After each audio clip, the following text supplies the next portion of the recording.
Vocês já notaram a beleza e complexidade dos animais, pássaros, peixes e se perguntaram: será tudo isso resultado de um processo evolutivo? Será que tempo e acaso juntos podem nos dar toda a beleza que vemos no mundo?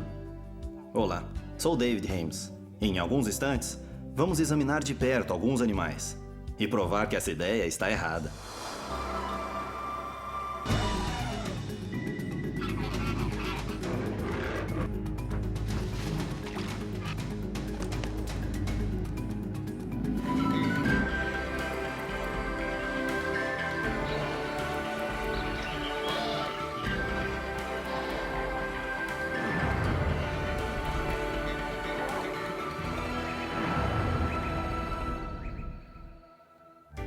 Apresento o Dr. Job Martin.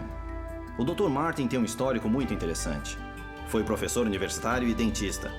Trabalhou na equipe dentária do presidente Johnson, no Air Force One, da frota presidencial. Nos últimos 20 anos, o Dr. Martin deu aulas sobre criaturas incríveis que desafiam a evolução. Mas nem sempre foi assim.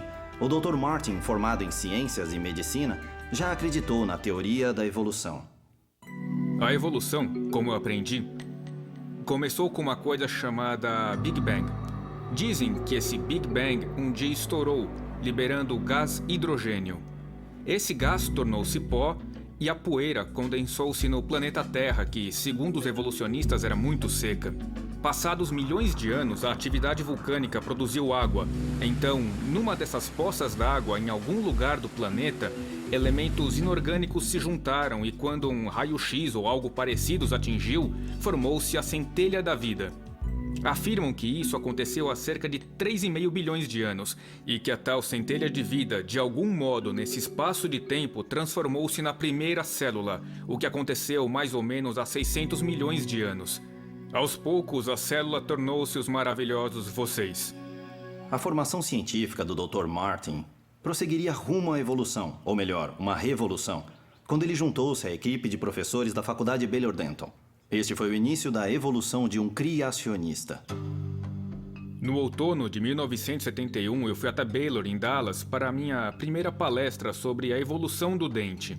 Discorri sobre como as escamas dos peixes gradualmente migraram para a boca, tornando-se dentes. Depois da aula, alguns alunos vieram me perguntar: Dr. Martin, o senhor já estudou os argumentos da ciência criacionista?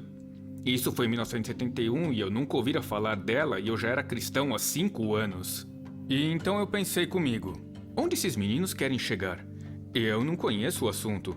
E respondi: claro, vou estudar com vocês, e como professor atrevido que eu era, eu imaginei derrubar os alunos. Bem, pediram-me para começar estudando as suposições que os evolucionistas fazem. Nos meus 8 anos de educação científica, eu jamais ouvira qualquer professor falar sobre uma suposição. Então, começamos a estudá-las e eu comecei a perceber. Chegaram a conclusões aqui realmente baseadas em suposições inválidas, como afirmar que as rochas são muito antigas e coisas assim. E os alunos então me pediram para estudar alguns animais e dizer se eu achava que aquele animal podia ter evoluído. O primeiro animal estudado foi um inseto chamado besouro bombardeador.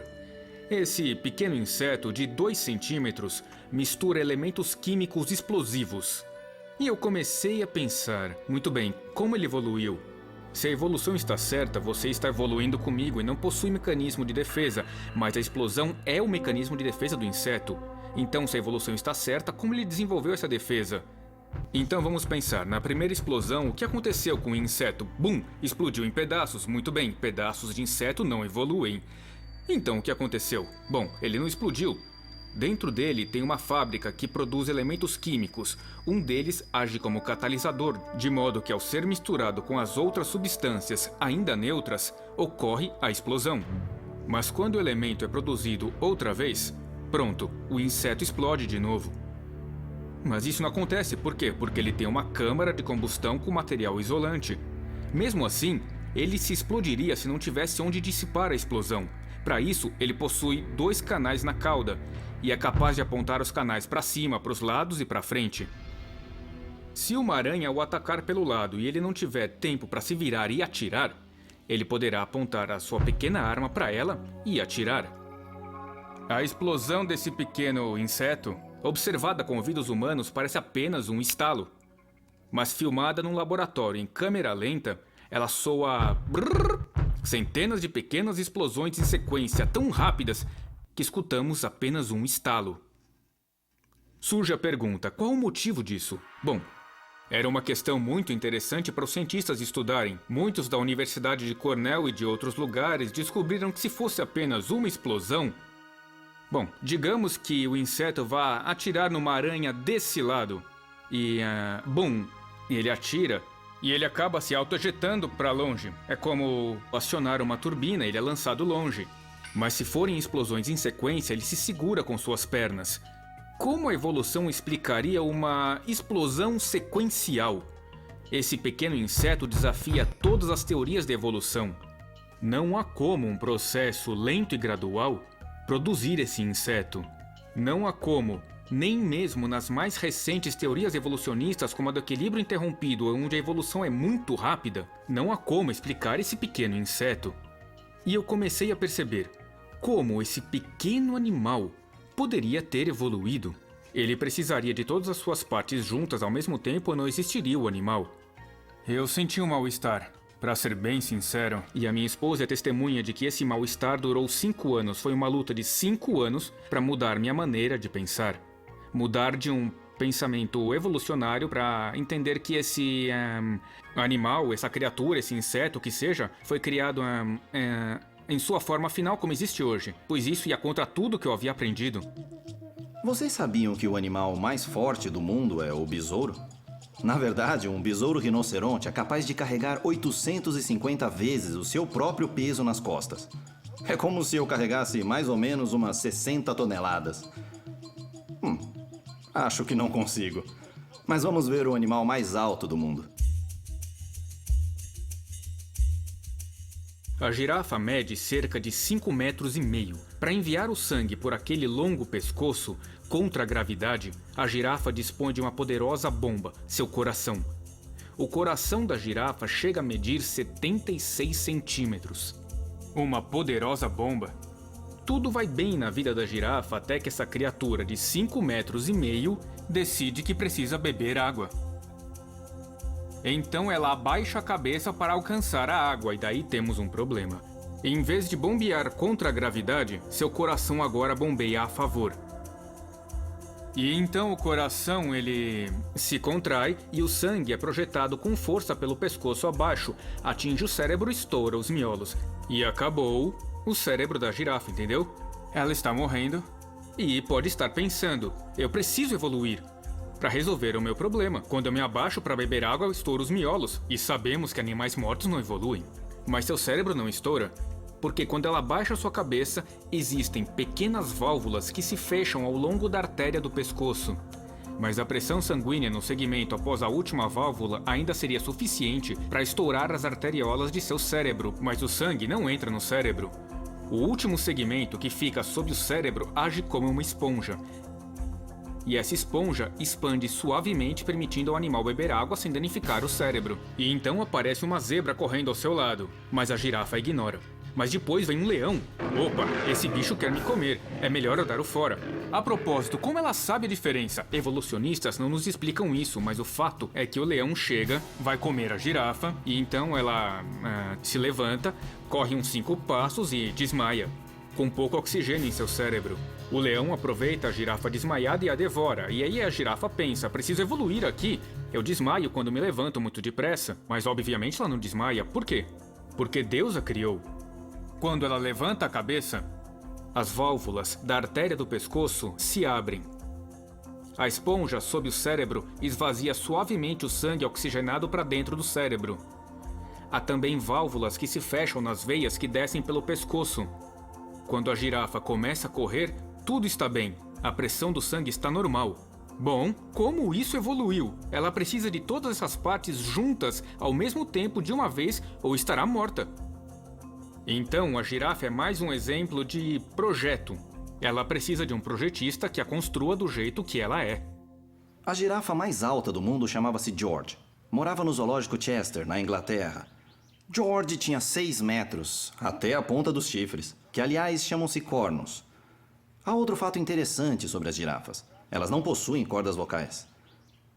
Existe um pássaro muito comum, mas que após um olhar mais atento, parece inacreditável. O pica-pau é um pássaro muito especial. O bico de um pica-pau tem uma força incomum. É mais forte que o bico de outras aves. Ele tem patas especiais. Geralmente, aves têm 3 dedos para frente e 1 para trás.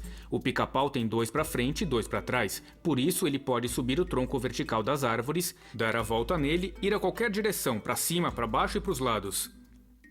Ele possui penas especiais na cauda, diferentes da cauda de outros pássaros.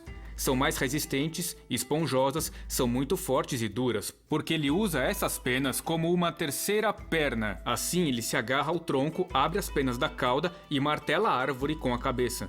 Vocês imaginam que o Sr. Pica-Pau volta para casa à noite queixando-se à esposa. Ai, que dor de cabeça, martelei aquela árvore o dia inteiro. Nada disso, por quê? Porque Deus lhe deu um equipamento especial, por exemplo. Entre o bico e o crânio há uma peça de cartilagem que age como um amortecedor. Seu crânio possui o osso mais espesso em relação ao peso corporal entre as criaturas. Neurocirurgiões estudam o cérebro do pica-pau para saber como é sua construção, para ajudar as pessoas que, devido a traumas, precisam passar por cirurgias no cérebro. Por isso, os médicos estudam o pica-pau. O pica-pau, com seu crânio forte e a cartilagem protetora, bico potente, as penas da cauda e suas patas, está pronto para tudo menos uma coisa. Depois de cavar um buraco, precisa extrair o inseto da árvore, pois aquilo é seu almoço. Como ele faz isso? Bom, a língua dos pássaros geralmente chega até a ponta do bico. A do pica-pau se estende por mais 25 centímetros. Por quê? Porque ele precisa cavar um buraco, achar o inseto no túnel dentro do tronco, esticar a língua por esse túnel e puxar o bicho para fora.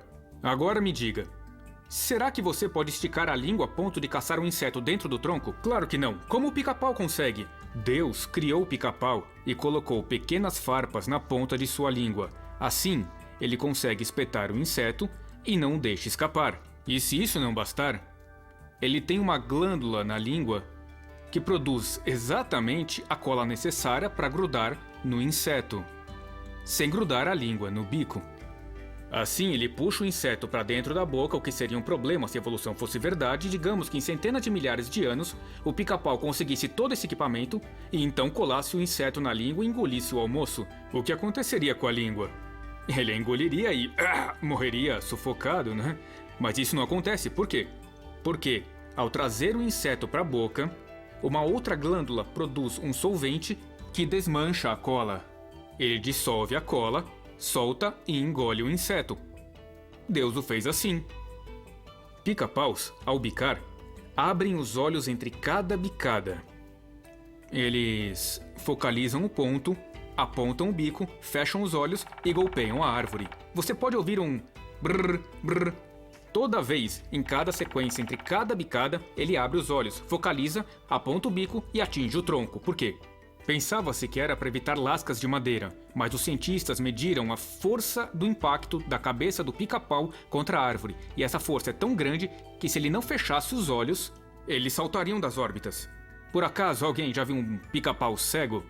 Não, nenhum perdeu os olhos, jamais, certo? Bom, há um pica-pau em especial, o pica-pau verde da Europa, que deve ser o único em todo o reino animal. Não tenho certeza, mas deve ser. A língua dele é diferente de qualquer outra língua. Nossa língua começa no fundo da garganta e sai pela boca. A língua dele começa no fundo da garganta, desce pela garganta, sai por trás do pescoço, sobe até a cabeça, sob a pele, passa por um pequeno furo entre os olhos, entra por uma das narinas e só então sai pelo bico. E como foi que isso surgiu da evolução? Fiz a pergunta aos evolucionistas, pedi que me dissessem como e de onde surgiu a tal língua. Eles não têm ideia e não souberam responder. Vocês acham que esse pássaro evoluiu de alguma outra criatura, porém não conhecemos nenhuma outra com uma língua assim. Como aconteceu? Eles não sabem. E qual a minha resposta como criacionista? Afirmo que Deus fez o pequeno pica-pau e creio que ele criou o pica-pau para desafiar a comunidade evolucionista. Porque ao estudar esse pequeno pássaro, eles percebem ser impossível que ele seja fruto da evolução. Mas isso se reporta à passagem em Romanos 1, que diz que o homem estudou a criação, estudaram a obra de Deus e, porque são injustos, suprimem a prova e escondem a prova. Isso é exatamente o que aconteceu. Existem pessoas muito inteligentes que estudam ciência, fazem um ótimo trabalho, mas em dado momento chegam a um ponto em que é preciso decidir. Será que isso aconteceu no decorrer de um longo período de tempo? Ou será que surgiu de uma vez do jeito que é hoje? E quando finalmente descobrem, opa, não há como descrever esse fato em termos da ciência evolucionária, então lhes resta outra opção, de que talvez haja um projetista, um criador. Então decidem, eu não quero ir por aí, certo? E então suprimem as provas. Muito do que eu estudei, eu tive que pesquisar para encontrar as informações, porque não há nada nos livros. Eles simplesmente não as colocam ali, porque não sabiam explicar os fatos, então simplesmente as ignoram. Outro pássaro que atraiu a atenção do Dr. Martin vive no hemisfério sul, na Austrália. Há um pássaro na Austrália chamado pássaro incubador australiano. Outros o chamam de construtor de montes e às vezes recebe o nome de peru do mato. Há várias espécies e vamos examinar uma em particular. Essa ave pesa menos de 2 quilos. A fêmea tem 2 funções. Uma é verificar o ninho, se está tudo bem. O macho constrói o ninho e a fêmea verifica tudo. Vocês podem achar grande coisa verificar tudo, mas esse ninho não é como os outros. Alguns chegam a medir 6 metros de largura e até 15 metros de altura. Alguns cavam até 2 metros chão adentro.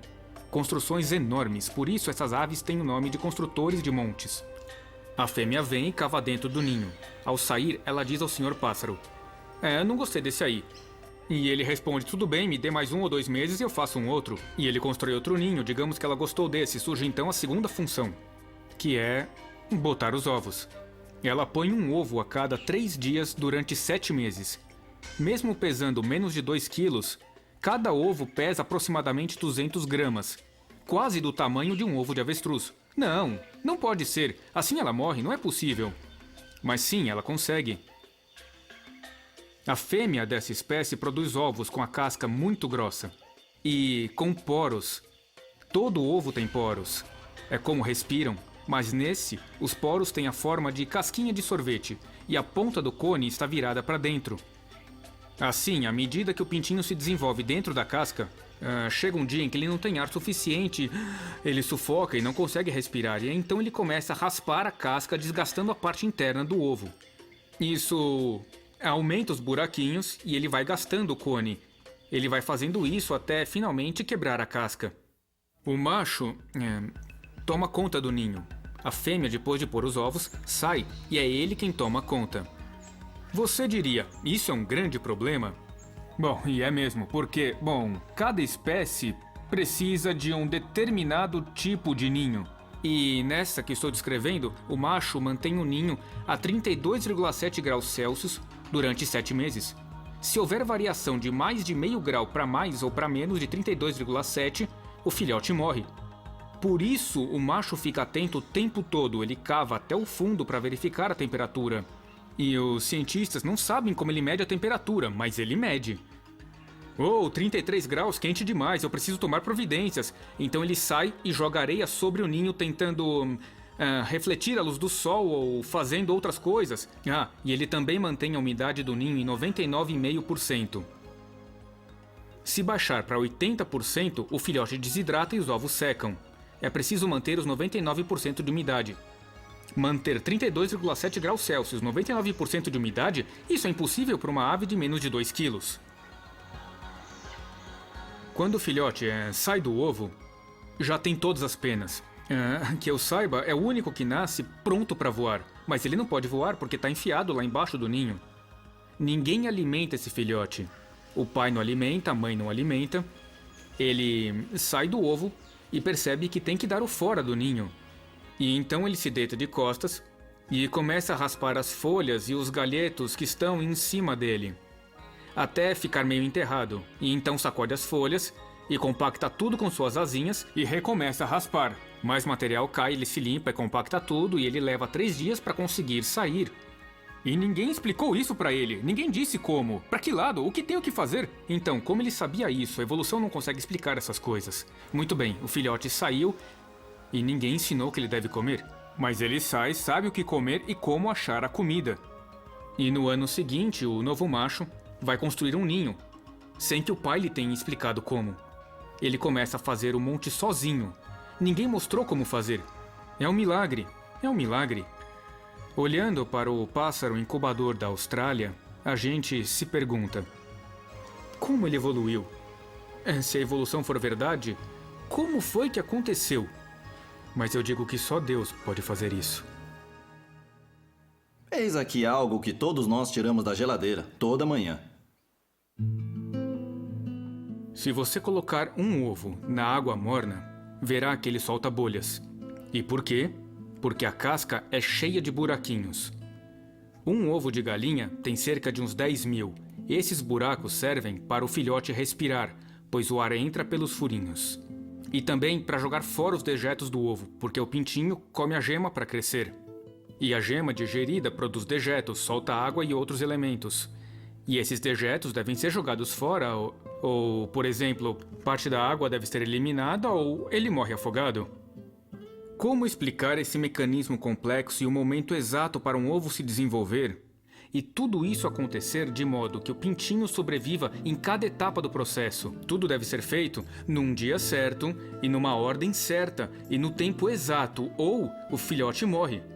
Se você já comeu um ovo quente ou um ovo duro, ao descascar já notou a membrana envolvendo tudo.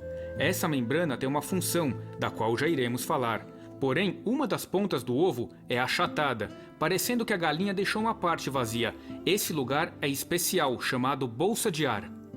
Agora, vamos observar esse ovo fertilizado que possui todas essas partes que identificamos. É onde o pintinho se desenvolve. No 5º dia, seu coração começa a bater. Veias e artérias já apareceram e 2 delas se destacam, ligando-se à membrana. É por aí que o filhote vai respirar. O ar entra pelos poros, os furinhos na casca e segue para a membrana. Essa membrana transfere o oxigênio para a artéria ou veia que chega até o animal. Enquanto a outra veia que sai dele livra-se dos dejetos. Temos assim um processo de materiais entrando e saindo da casca. Outras 2 veias se prendem à gema, alimentando o pintinho. E à medida que ele cresce, a casca fica pequena e ele não tem ar suficiente. Isso ocorre no 19º dia. Durante esse tempo, um pequeno dente cresceu na ponta do bico. É o dente de ovo. Nós desenvolvemos nossos dentes dentro da boca e não em um bico. Mas o pintinho tem um dente de ovo. E no 19º dia, ele irá usá-lo para fazer um furinho na parte chata do ovo, onde está o ar. Por isso chama-se bolsa de ar. Assim, ele tem mais 6 horas para respirar. Quando nós mergulhamos no fundo da piscina ficando sem ar, nadamos para cima para respirar. Geralmente ficamos ali algum tempo dando uma boa respirada. Não o pintinho, porque se ele entrar na bolsa de ar, ele vai ficar sem ar. E por isso dá bicadas no 19º dia, nem um dia antes, nem um dia depois, ou estará morto. Mas é no 19º dia que ele alcança a bolsa e tem mais 6 horas de ar. Ele vai ficar ali parado respirando ou vai pensar: tenho que fazer alguma coisa com esse ar? E é claro que ele faz. Preciso fazer um furinho e, valendo-se das 6 horas de ar, ele faz um furo na casca. E assim, ele respira do 19º dia até o 21º pelo pequeno furo na casca. No 21º dia é quando ele quebra a casca para sair. Nesse meio tempo, os sistemas que ligam a membrana e os sistemas ligados à gema, todas aquelas veiazinhas começam a soltar-se. Quando o pintinho sai da casca, às vezes uma dessas veias se enrosca nele. Mas o fato é que parece que ele saiu de um traje espacial. E ele está pronto. Sai do ovo no 21º dia, mas todas as etapas anteriores precisaram ser executadas no tempo exato, absolutamente no tempo certo, porque ao sair, ele é uma criatura inconfundível, não há dúvida de que é um pintinho. Tudo o que vemos na natureza, nos registros fósseis e nas criaturas vivas é igualmente inconfundível, identificável. Podemos classificá-lo, isso é uma vaca, isso é uma galinha, e isso é mais uma prova de que Deus fez tudo, inclusive as galinhas, exatamente como elas são. Uau! O meu café da manhã jamais será o mesmo. Vocês sabiam que durante um teste na Universidade do Missouri, a galinha número 2988 pôs 371 destas coisas em apenas um ano. É muito ovo.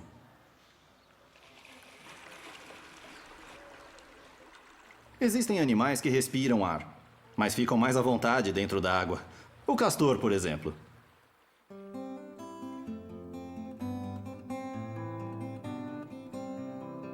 O castor é notável porque é um engenheiro. Ele constrói seu dique como se fosse um engenheiro. Na verdade, os engenheiros estudam os diques do castor para saber como fortificar um dique e como canalizar a água. É como se o castor soubesse tudo a respeito e os engenheiros fossem para a faculdade aprender com o castor. Exatamente como os cirurgiões estudam o cérebro do pica-pau, é o modo de Deus nos mostrar exemplos de sua criação e de como fazer as coisas direito. Mas o castor constrói sua casa geralmente com 2 entradas por baixo d'água. Ele constrói a casa de um modo que o ar viciado de dentro possa escapar e o oxigênio possa entrar. Mas o dique é construído de um modo que o castor continue seco lá dentro e para que seus filhotes ao nascer tenham um lugar seco e limpo para ficar. O castor estoca alimento no fundo da correnteza do rio e por isso ele deve mergulhar com frequência. O inverno é rigoroso no lugar onde vivem os castores. Será que Deus cuidou disso? Sim, claro que sim. O castor mergulha. Ele possui um tipo de pálpebra transparente, óculos para a água. E ele pode ver através dessas pálpebras embaixo d'água. Desse modo, seus olhos permanecem livres da sujeira da água. O castor possui abas nasais que impedem que a água entre por seu focinho, a mesma coisa nas orelhas protegendo os ouvidos. Outra característica, minha preferida, são abas com pelos localizadas na boca que protegem a garganta e os molares, aqueles dentes grandes do fundo. Mas os dentes da frente não devem ser sensíveis, porque são os dentes que ele usa para mastigar e cortar árvores. Esses dentes se desgastam, mas não param de crescer. São usados intensamente e não param de crescer, por isso não são sensíveis. Mas como os dentes de trás são, Deus providenciou uma aba com pelos para protegê-los da água gelada do inverno.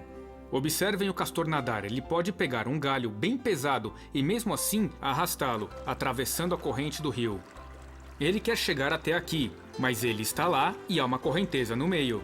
Ele arrasta o galho e chega até o ponto escolhido. Ele compensa a força da água fazendo um cálculo matemático. Ele calcula quanta força deve fazer com a cauda de modo a compensar a força da correnteza. Assim consegue chegar aonde quer, toda vez, sempre. Duvido que os evolucionistas tenham explicação para isso, mas o meu Deus tem. Outro animal, o ornitorrinco ou plátipo, é um animal fascinante. É semelhante ao castor porque passa muito tempo na água, tem pés palmípedes e põe ovos, muito esquisito para um mamífero. O impressionante nele é o seu modo de procurar comida. O plátipo se alimenta de pequenos camarões que encontra sob a água. Mas ao nadar, diferente do castor que tem pálpebras transparentes, o plátipo fecha os olhos. As abas nasais fecham seu focinho de modo que ele nada sem ver ou cheirar. E como ele acha o camarão? Dentro dele existe um mecanismo que detecta os impulsos elétricos da cauda do camarão entre o músculo e o nervo. Quando o nervo manda um impulso para o músculo, há um pequeno impulso elétrico que o plátipo consegue captar e que o conduz até o seu alimento. Já fizeram experimentos dentro de um tanque com um camarão morto, ligado a pilhas. O plátipo chega até a pilha de lanterna, porque lá existe uma corrente elétrica, e ele encontra o alimento lendo correntes elétricas, impulsos elétricos bem fraquinhos. E é um milagre, um completo milagre. Não sei quanto a vocês, mas eu não sou fã das aranhas. E pensando bem, como essa criatura tão assustadora pode ser incrível?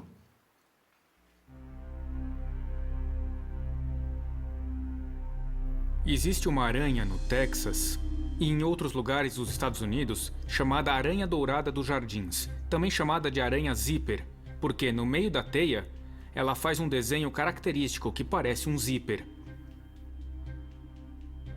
Trata-se de uma aranha notável, temos uma criação delas, quer dizer, elas vivem no nosso jardim e nós as observamos, alimentando-as com gafanhotos e grilos. E essas aranhas constroem 7 tipos de teias. Uma dentre os tipos de teia não é grudenta, e é nesta que elas correm para pegar insetos. outro tipo de teia, que é grudenta, que prende insetos. Essas teias não são pequenas. A aranha de jardim, uma fêmea adulta, pode fazer uma teia de 60 centímetros.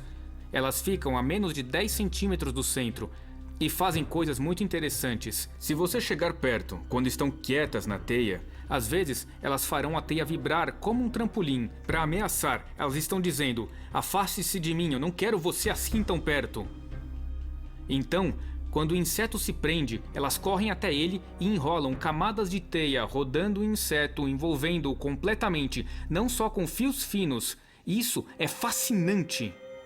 Elas podem controlar isso, elas sabem, preciso de uma teia fina para essa tarefa, ou um cordão mais forte para outra, ou uma teia colante para aquele outro trabalho. Elas sabem o que fazer.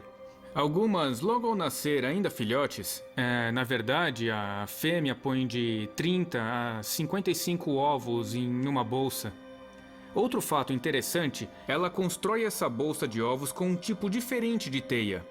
Ela tece a pequena bolsa e a envolve com uma teia sedosa. E termina tudo com um pequeno fio de cor marrom. Portanto, ela tem cores diferentes de teia. E ela enche a bolsa com ovos, mas não por cima, e sim pelo fundo. Ela vai à parte de baixo e enfia os ovos para cima. E aí, cada um dos ovos é pulverizado com um pó fino, que ela mesma produz dentro dela, de modo que não grudem uns nos outros. Depois de empurrar todos os ovos para dentro, ela fecha o fundo. Às vezes, ela faz a bolsa no outono. Hoje mesmo eu vi uma dessas no jardim de casa, e sei que as pequenas aranhas nascerão na primavera. Por isso a bolsa fica ali durante o inverno. Às vezes, ao nascer, as aranhas resolvem: eu quero ir para Acapulco. Eu não sei o que elas pensam, mas o fato é... E elas tecem umas fitas de teia e esperam o vento passar. Quando ele sopra, elas abrem as teias e o vento as leva. Elas já foram vistas a 4.500 metros de altura. Já foram monitoradas por 2.500 quilômetros de voo. Isso é fascinante. Como uma aranha pode decidir: hoje eu vou viajar, vou lançar minha teia porque eu quero ir para outro lugar. E é assim que elas se espalham. Outra coisa interessante. As aranhas crescem dentro de uma espécie de casca, que não cresce com elas. Portanto, precisam sair. Se não saírem, elas morrem. E como elas saem? Bom, dentro delas existe um dispositivo que produz exatamente o solvente que elas precisam. É o líquido exuvial. Num certo dia, as aranhas espirram esse fluido num certo ponto da casca e tem que ser o lugar certo. O fluido dissolve a casca formando o alçapão. Elas abrem o alçapão, se espremem para fora e já começam a fabricar outra. Esse processo se repete várias vezes durante seu crescimento. Espere um pouco, vocês dirão.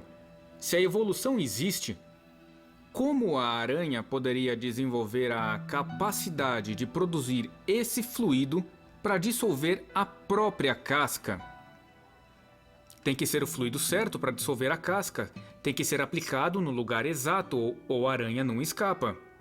E tudo isso deve acontecer no momento certo, ou a aranha morre dentro da casca. Sobrevivência do mais apto. As aranhas de jardim não deveriam existir. Há gente que gosta de matar essas aranhas. Mas eu acho que elas devem viver. Elas comem insetos nocivos e outras coisas. São bonitas e interessantes de olhar. Assim Deus fez essas criaturas e a sua criação, para que sejam estudadas, com cuidado, pois admirando e aprendendo com sua criação, agradeceremos ao Criador e daremos glória por sua criação, e é assim que devemos estudar as obras de Deus. Talvez aranhas não sejam tão horríveis assim. Por que não me ensinaram tudo isso na escola? Preciso aprender mais. No sudeste dos Estados Unidos existem várias espécies de lagartos, algumas muito interessantes. Uma dessas espécies, a lagartixa, por exemplo, tem uma característica muito especial: as patas. Se vocês tiverem uma lagartixa de estimação, olhem atentamente, porque ela pode correr pelo teto. Se o teto da sua casa for de vidro, ela corre do mesmo jeito. Ela não cai. A gravidade não pode com ela. Por muito tempo, os cientistas não souberam dizer o que faz a lagartixa grudar no teto. Resolveram estudar suas patas, que são patas especiais, e as examinaram ao microscópio. e descobriram que nas patas existem pelos, pequenos tufos de pelos. Mas pensaram, isso não é o suficiente, era uma ampliação de 2000 vezes. Isso não é o suficiente, existe algo mais aqui. Usaram então microscópios eletrônicos para ver os pelos. E foram aumentando cada vez mais, e chegaram a 35.000 ampliações e de repente, viram a resposta. Cada pelinho é recoberto de mini ventosas.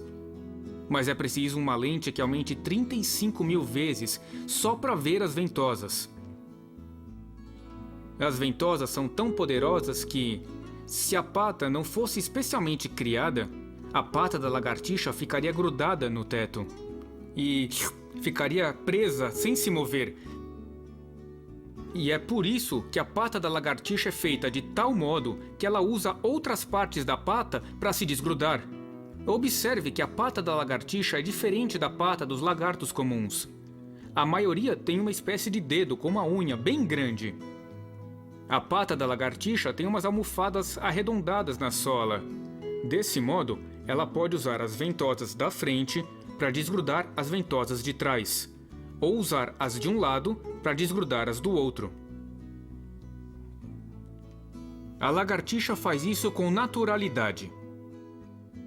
Como um lagarto, poderia evoluir ventosas que exigem ampliação de 35.000 vezes para serem vistas. Como desenvolveria isso? E por que evoluiria? E por que teria a pata apropriada para possuir ventosas? Todos esses detalhes teriam que existir ao mesmo tempo. Há outro lagarto chamado chuckwalla, que tem 3 características especiais. Uma delas é uma espécie de cobertor nas costas. E esse cobertor muda de cor. Pela manhã, ele é bem escuro, para que ele absorva mais luz solar. Como é um animal de sangue frio, precisa da capacidade de aquecer o sangue para fugir dos seus inimigos. Por isso, a cor escura. Mais à tarde, quando o sol do deserto realmente esquenta, surge uma cor bege claro, que reflete a luz do sol, evitando que o sangue ferva. Ele tem um mecanismo de defesa. Digamos que um coiote tente devorá-lo, e os coiotes realmente tentam fazer isso. O lagarto corre para a fenda da pedra mais próxima. Ali, ele expande seu corpo como um baiacu. O lagarto fica tão estufado que ele entala e nada o tira da fenda. Não há como tirá-lo dali. Entalar-se no espaço das fendas é seu mecanismo de defesa. O que mais admiro no chuckwalla é sua capacidade de dessalinização. Isso significa que ele tem muito sal no sangue. Por quê? Porque ele vive no deserto, onde não há água, e ele não tem o que beber. Em vez disso, ele come plantas e pequenos animais, como insetos, e acumula sal. Muito sal no corpo poderia matá-lo. E como ele sabe quando está com muito sal? O que acontece quando ele tem muito sal? Ele morre. Sobrevivência do mais apto, ele deveria estar morto, mas não está. E por quê? Porque Deus colocou algo em seu focinho, uma usina dessalinizadora. Quando o sangue fica saturado de sal, o lagarto pensa consigo, acho que preciso me livrar do excesso de sal em meu sangue. Então ele põe a usina para funcionar. E aí ele desvia o sangue até essa pequena usina, e essa usina retira o sal do seu sangue. De vez em quando, o lagarto chuckwalla, ele faz atchim! Ele espirra puros cristais de sal. Uma boa ideia é vocês terem um lagarto desse sobre a mesa e, quando precisarem de sal, espirra aí, lagarto. E aí teremos sal puro do espirro do lagarto. Uma coisa inacreditável. Essa é mais uma das criaturas incríveis que o Senhor criou. Qual é a criatura mais complexa? Provavelmente você e eu. Mas como aparecemos? Somos primos distantes dos macacos? Ou fomos projetados pelo Criador? Se foi assim, o relato bíblico da criação é realmente possível? Segundo o relato de Gênesis, de como Deus criou o homem, está escrito que ele criou o homem totalmente crescido. Adão, quando surgiu, já era adulto, completo, com apenas 1 minuto de idade. Deus tirou dele uma costela e criou Eva. Há cristãos que acreditam na evolução e na Bíblia. Mas temos aí um problema. Por acaso há evolucionistas ensinando que a mulher evoluiu de uma costela? É claro que não, mas é o que a Bíblia diz. Conta que Deus tomou uma costela e criou Eva. Quando Adão acorda de seu sono anestésico e vê Eva, ela já é adulta. Ela tem 2 segundos de idade, mas já é adulta. Se acreditamos no relato bíblico, devemos acreditar que Deus cria seres adultos e o homem é uma dessas criaturas. E eu acrescento, nosso Criador é capaz de fazer isso? A Bíblia afirma em 3 lugares que Jesus é o Criador. Colossenses 1, Hebreus 1 e João 1. Portanto, Jesus é o Criador. Ele criou um homem adulto com aparência de adulto e totalmente maduro. A mulher adulta, madura, árvores maduras, com frutos. Eva pode ter comido um pêssego. Adão, quanto tempo leva para crescer um pêssego? 3 dias, Eva. Não pode ser. Sim, Deus fez a árvore com frutos em 3 dias. Se acreditamos no relato da criação em Gênesis, temos que crer nisso. Será que Jesus, o Criador, tinha essa habilidade? Ora, quais são os seus milagres? O primeiro, em João 2, transformou água em vinho. Ele usou 6 jarras de água, conforme o texto de João 2, quando o encarregado da festa provou da água, disse: "Esse é o melhor dos vinhos? E como se faz um bom vinho? É preciso tempo? Quanto tempo tinha aquele? 1 minuto? Quantas jarras de água? 6? Quantos dias na semana da criação? 6? Criação com aparência madura. Gênesis 1. Criação do vinho com aparência madura em João capítulo 2. Nada foi por acaso. Como o Senhor fez o homem. Vamos pensar na nossa orelha. À primeira vista, parece algo esquisito. Temos essas coisas aqui, então olhamos para os animais e todos têm orelhas, mas nem todos. Alguns animais ouvem sem orelhas, mas nós temos orelhas. O tímpano humano é uma maravilha. O movimento dele é tão pequeno que mal pode ser medido. Alguns cientistas dizem que o movimento do tímpano, quando atingido por diferentes sons, é aproximadamente 1/100º da largura da molécula do hidrogênio. Essa é uma das menores moléculas, pois esse movimento imperceptível pode distinguir entre uma trombeta, um tambor, a voz da sua mãe dizendo que arrume a sua cama, a do seu pai dizendo que não empresta o carro hoje porque você chegou tarde demais. E esse minúsculo movimento diferencia entre todos esses sons e mergulha no seu cérebro, e seu cérebro lhe diz: isso é a mamãe falando, esse é o papai, essa é a orquestra tocando. Podemos ouvir música. Podemos ouvir alguém dizendo que nos ama, coisa que adoramos ouvir. Como? Com um movimento que não chega a ter a largura da molécula de hidrogênio. É um milagre, é um milagre! E acontece dentro da sua cabeça. Nossos olhos, acontece a mesma coisa. Os cientistas não conseguem reproduzir o que nosso olho faz. Não conseguem fazer uma lente, e imagino que os fotógrafos gostariam de uma lente assim, que enxerga bem de longe, enxerga bem de perto, se pensamos no olho saudável, sem defeitos ou precisando de óculos. Nosso olho é sempre assim, em movimento, o tempo todo. Mas as imagens que percebemos não tremem, elas são estáveis.